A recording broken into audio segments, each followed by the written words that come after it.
Bonjour tout le monde, et bien nous sommes aujourd'hui de retour à Bréal-sous-Montfort, à notre superbe jardin d'essence. La dernière fois on avait fait le parcours à l'aveugle et nous étions donc vraiment émerveillés par cette sensation. Aujourd'hui nous avons Déborah. Bonjour Déborah. Bonjour. Ça va bien? Mais ça va bien, ça va toujours bien dans les jardins. Alors aujourd'hui on va découvrir le parcours qui s'appelle Réveille tes sens, c'est ça? Réveille tes pieds. Réveille tes pieds, réveille tes sens, c'était le parcours à l'aveugle. C'est ça. Il y a tellement de choses à faire ici, on en est complètement perdu. Alors quel est l'intérêt d'avoir fait ce parcours? Alors pourquoi ce parcours? Déjà, Réveille tes pieds, c'est un des incontournables des jardins. Un des parcours sensoriels qui en a fait sa plus grande notoriété.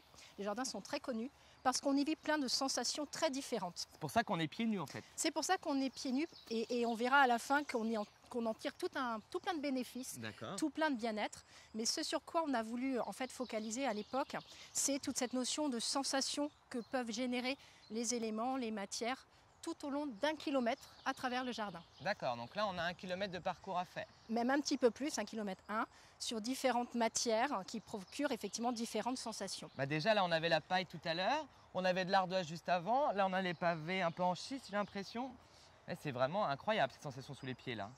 L'idée, c'est effectivement de créer plein de sensations, générer des émotions, créer une expérience pour le visiteur, mais à la base, c'est parce que l'APH, le Pommerec, à qui appartient les jardins, en fait, a pour vocation d'accompagner les travailleurs en situation de handicap dans l'intégration vers le monde du travail ordinaire. Tout à fait. Donc toute cette notion de handicap, de sens, et cette question autour de, finalement, qui est le plus handicapé,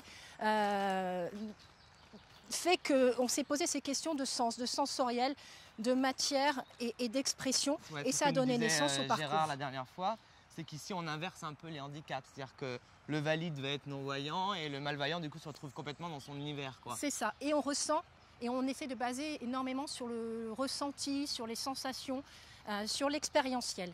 Et ça tombe bien parce que c'est aujourd'hui ce qu'attendent beaucoup les visiteurs. Donc les jardins ont été précurseurs à l'époque en créant ce parcours Réveille tes pieds.